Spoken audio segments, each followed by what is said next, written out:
What's good, guys? My name's Daniel. Welcome to my channel. And welcome to day number 568 of COVID quarantine.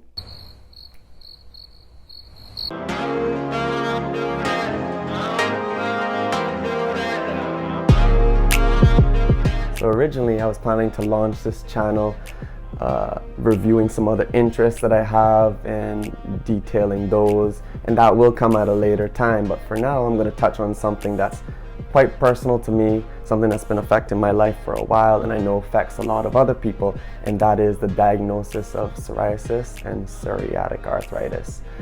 So what I'm going to briefly do is just discuss what those conditions are and kind of my journey from diagnosis to full recovery, which I am still on that journey, and kind of say what works for me, what has worked, what hasn't worked, and go through that step by step. But yeah, so psoriasis is something that I think a lot of people would be familiar with. It's a condition of the skin. Usually, the most common form of psoriasis is called plaque psoriasis. It comes in the form of lesions across the skin, reddish, very usually silvery, scaly.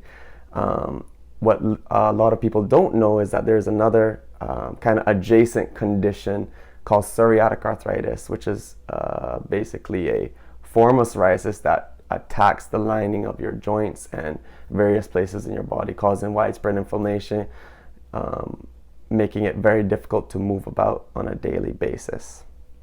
So, where do I start? So these conditions kind of started for me way back when. I would say I was fully healthy, I would say, as a kid, but I started having problems with what they thought was eczema and asthma around the age of 7 or 8. I had caught a bout of pneumonia and was put on antibiotics for about 13 weeks roughly, during which time I, slowly recovered. But my mom tells me within a year I broke out with severe eczema.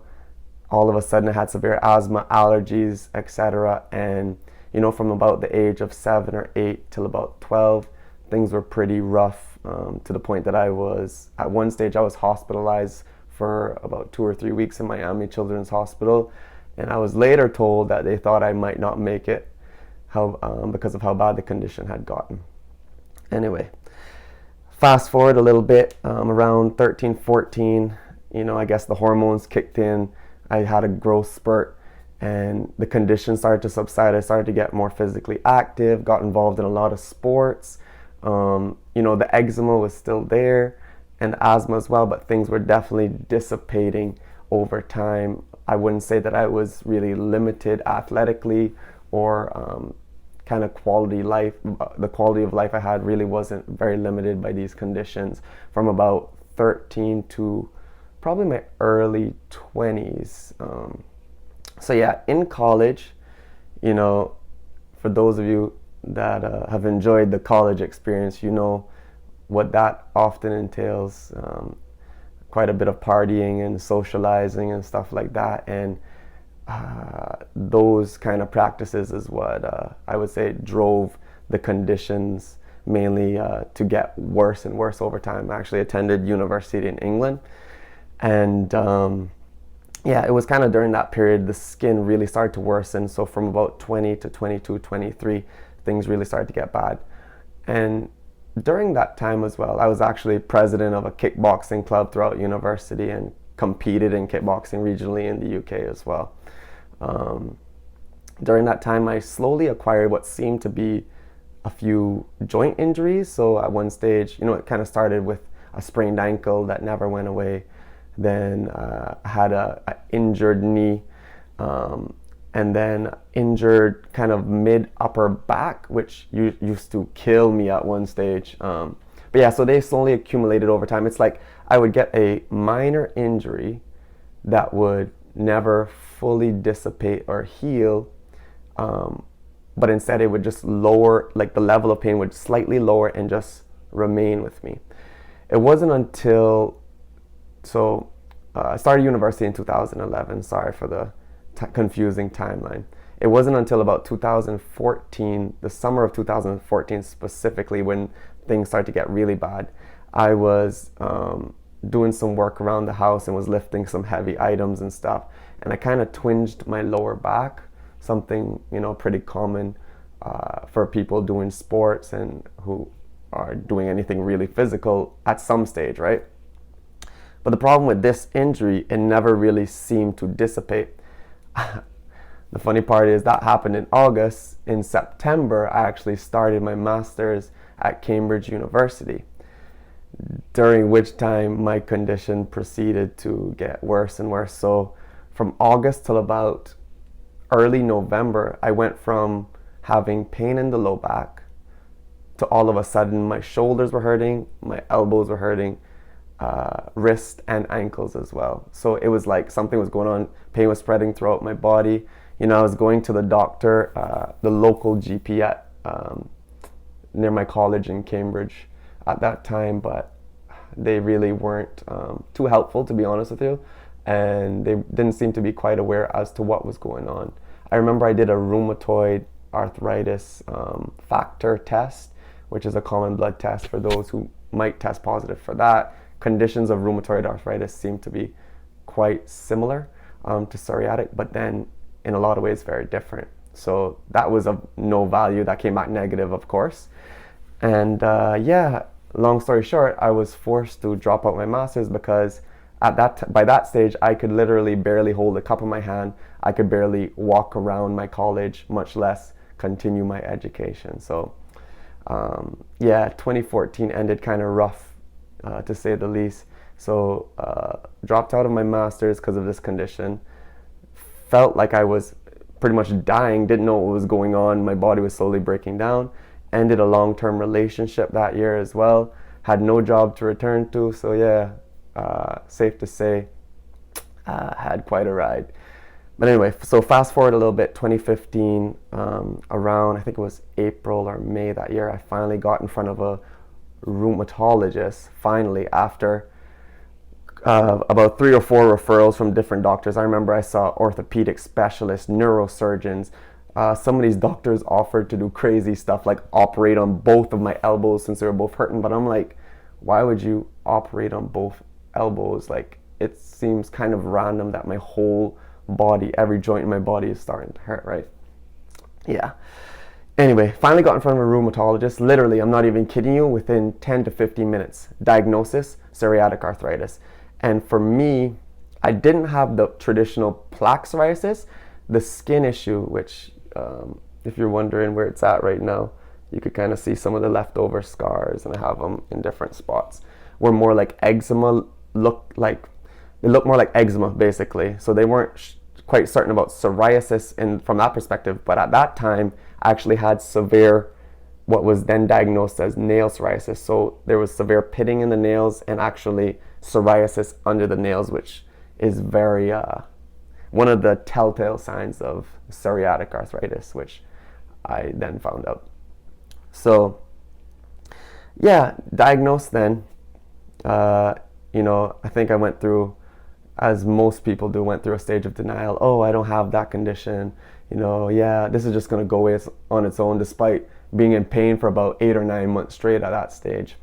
So it took about another 3 or 4 months to accept the diagnosis, at which stage I proceeded to start a medication called methotrexate. So if you're watching this video and you have the diagnosis of psoriasis or psoriatic arthritis, you probably are familiar with the drug methotrexate. What that is a low-dose chemotherapy drug. Yes, you heard me, originally used for chemotherapy in cancer patients at higher doses, but at low doses is used mainly for inflammatory autoimmune-based conditions such as rheumatoid and psoriatic arthritis, psoriasis, etc. Started that in roughly September.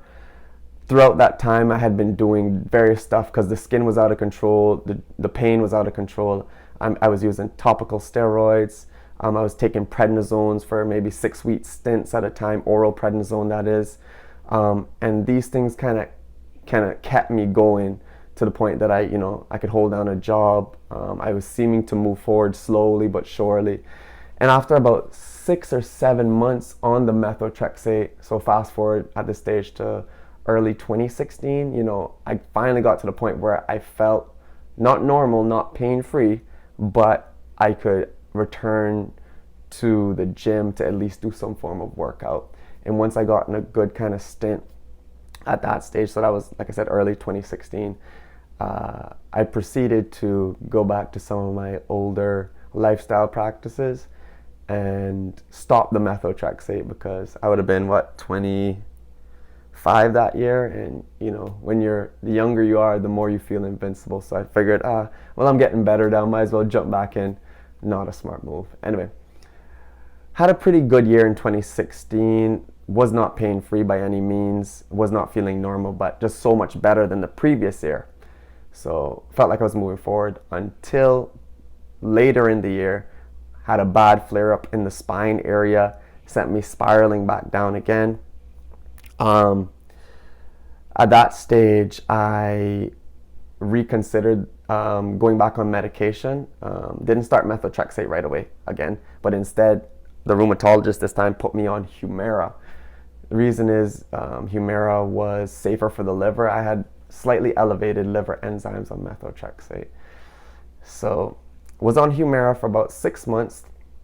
Actually was slowly improving on Humira. Can't say that it did not work for me at all, but I also cannot say I was one of those people that I took 2 injections and I feel normal again. No, that wasn't the case either, but it was slowly working for me. The nails, I remember, had fully cleared on Humira, and the pain was slowly subsiding. The problem was I got like one of the worst eye sty I had in my life. It got like really badly infected while I was on Humira. And then something happened later that year where I actually got a bad injury, slipped and fell and like hit my hip bone quite hard, and that kind of pushed me to come off Humira. The kind of ongoing infections I was seeming to accumulate, as well as the fact that I had an injury, I decided to come off Humira and back off and see what my body would do healing wise for a few months. So other medications I had tried during that time include Simponi, which is another biologic medication that's similar to Humira.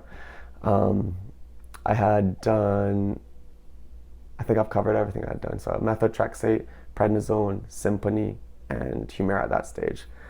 The following year, my rheumatologist actually put me on a medication called naltrexone in a low dose. So you can look this one up online if you're interested. LDN, low dose naltrexone is what it's called. It's used for autoimmune conditions quite frequently. And that kind of didn't help majorly, but it kind of took the edge off the pain. And during that time, I slowly started to recover from what seemed like a over-exacerbated injury, and started to move forward again. So we're in 2018 at this stage.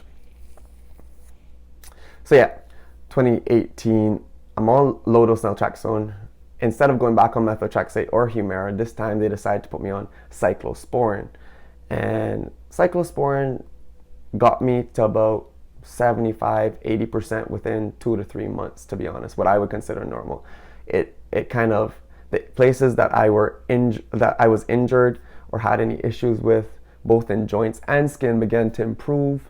Got me back on my feet, and I stayed on cyclosporin from mid 2018 until maybe early first quarter of 2018 till towards the end of 2019. So just under a year and a half. The problem with cyclosporin, it tends to raise your blood pressure over time, so you have to be careful with it. And so at that stage, my son was actually born in August 2019. So that kind of got me to the mentality that I was willing to do medication-wise whatever it took to feel normal. We're in 2019 now. Just to backtrack and not confuse the timeline too much, I started a plant-based diet in early 2017, which I'm still currently on. Specifically, the Pattison program. I started a Pattison program for rheumatoid arthritis. It did help significantly. I cannot say that, the diet made me feel completely normal, because it did not. but it did improve symptoms, and it gave me kind of that extra, what I feel like put me on the track of health to get that extra edge where I feel like with the right combination of treatment and diet, once I find that, I will feel fully normal. That's where I'm at right now. So at this stage, I've been on a plant-based diet over 3 years. Anyway, so back to 2019. I started looking for alternative treatments to these conditions, psoriasis, psoriatic arthritis, at which time I found some information from a geneticist out of Harvard about longevity, started to look, change my approach from the traditional treatments for arthritis, which had helped me, to be honest, but didn't make me feel normal as I wanted to feel. So I started to take a kind of different approach, thinking that if I maybe get on some of these treatments that are helping people who are already healthy live longer and more healthful lives, that maybe that would help me get to the point that I'm looking to get. So long story short, I started on a medication. I was able to work closely with my doctor, my dermatologist specifically, who allowed me to start a medication called metformin. You guys can look that up. One of the few known longevity medications. Started that, and I think it really helped the skin mainly. Didn't really do much for the joints.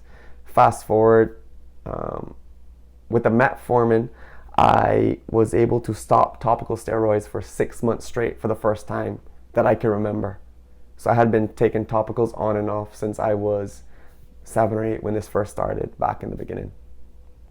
And because of the metformin, in combination specifically with the cyclosporin, I was able to stop. I did take a break on the cyclosporin mainly because my blood pressure had risen over time. As I said before, a known side effect.